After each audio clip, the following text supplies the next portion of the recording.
You know that feeling when everyone tells you to just meditate, but your brain won't stop racing? And sitting still feels like torture and your thoughts won't shut up no matter how hard you try?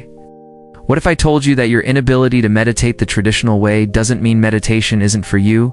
It just means you need a different approach. I'm here at KB Blue Tree, and today we're talking about a meditation practice that actually works for restless minds. This isn't about forcing yourself to sit in silence for 30 minutes. This is about finding what genuinely works for your brain. Let me be honest with you. For years, I thought meditation just wasn't my thing. I'd sit down, close my eyes, and immediately my mind would start making grocery lists. Replaying awkward conversations from 5 years ago and planning my entire week, I felt like a failure every single time. The meditation apps would say, clear your mind, and I'd think, how? How do you just stop thinking? It felt like being told to stop your heart from beating. My thoughts would bounce around like a pinball machine, and the harder I tried to stop them, the louder they got. I'd look at people who swore by their meditation practice with a mix of envy and skepticism. Were they actually sitting there with blank minds, or were they just better at pretending? The whole thing felt like an exclusive club I couldn't get into, no matter how many times I downloaded a new app or bought another meditation cushion. Problem. Here's what nobody tells you about traditional meditation. It was designed for a specific type of person in a specific type of culture. Often monks who spent their entire lives training their minds. They didn't have smartphones buzzing in their pockets. They weren't juggling work deadlines, family responsibilities, and a constant stream of notifications. The modern world has fundamentally changed how our brains work. We're wired for stimulation now. Our attention spans have adapted to rapid information processing. Asking a contemporary brain to suddenly sit in complete stillness is like asking a formula. One race car to drive at 5 miles per hour, technically possible, but it goes against everything the machine was built for. And yet every meditation guide starts with the same instructions. Sit quietly, focus on your breath, clear your mind. For some people, this works beautifully. But for many of us, maybe most of us, it's an exercise in frustration. You sit there feeling worse than when you started because now you're stressed about not being able to de-stress. The guilt compounds over time. You read articles about how successful people meditate every morning. Your doctor recommends it for anxiety. Your friend swears it changed their life. Everyone seems to be doing it except you. You start wondering what's wrong with you, that you can't master something that's supposed to be so simple. The real problem isn't that you can't meditate. The problem is that the mainstream meditation movement has sold us a one-size-fits-all solution to a deeply personal practice. What works for a Buddhist monk in Nepal might not work for a software developer in Chicago, or a teacher in Austin, or a parent of 3 in Miami.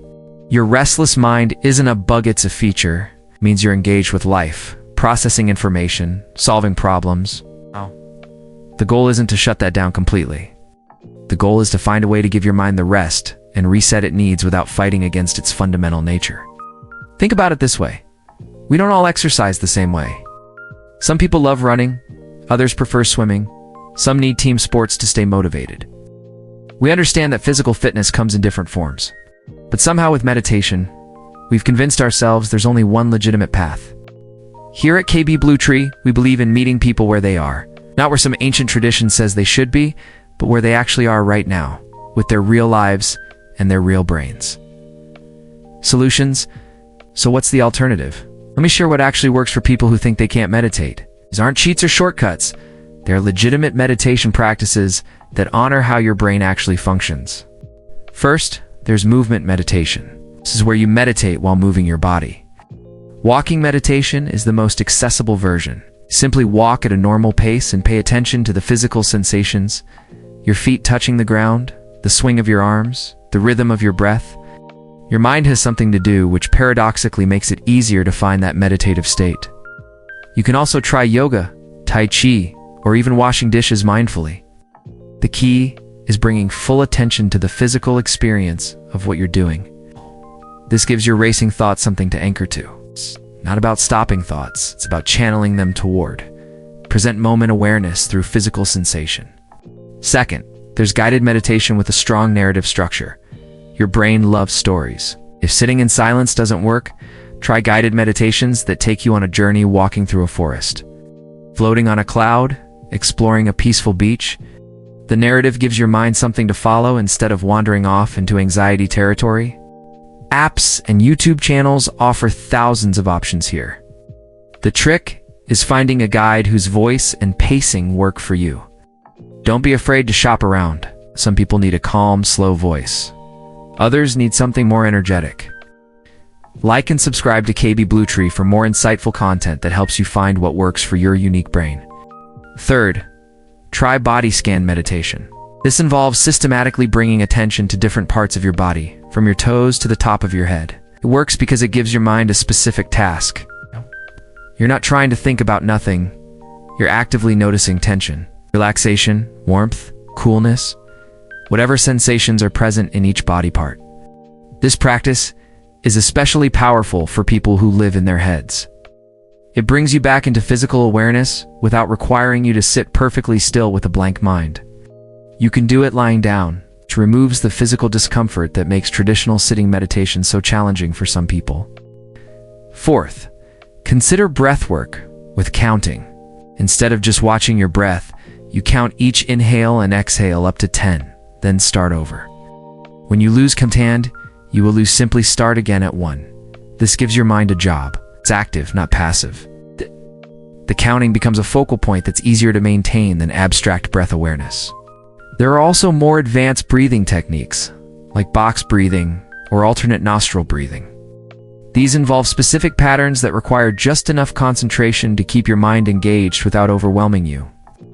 They're structured, which many restless minds find easier than unstructured meditation. Fifth, try micro-meditations throughout your day instead of one long session. Set a timer to pause for 60 seconds every few hours. Take 3 deep breaths. Notice 5 things you can see. Feel your feet on the ground. These tiny moments add up and train your brain to access calm states without the pressure of a formal 20-minute practice. The beauty of this approach is that it's sustainable. You're not trying to carve out huge chunks of time you don't have. You're weaving brief moments of awareness into the rhythm of your day. Over time, your brain learns to drop into that state more quickly and easily. Finally, consider meditation with external focus. Stare at a candle flame. Listen to a specific sound like a singing bowl or rain. Focus on a meaningful object. This concentration practice, sometimes called Tratska in yogic traditions, gives your eyes and attention something to do. It's meditation with training wheels, and there's absolutely nothing wrong with that. A success story. Let me tell you about Marcus, a financial analyst who came to meditation completely frustrated. He'd tried everything: apps, classes, even a weekend retreat, and he always felt like he was failing. His mind wouldn't cooperate, and sitting still for 10 minutes felt physically painful. Marcus discovered walking meditation, and everything changed. He started taking 15-minute walks during his lunch break. Paying attention to each step, the sensation of movement, the sounds around him. Within 3 weeks, he noticed his afternoon anxiety had decreased significantly. Within 2 months, his sleep improved because his mind wasn't racing at bedtime. The transformation wasn't about Marcus finally learning to clear his mind the right way. It was about him finding a meditation practice that matched his natural tendencies. He needed movement. His body needed to be engaged for his mind to settle. Once he stopped fighting against his nature and worked with it instead, meditation became not just possible, but genuinely enjoyable. Call to action.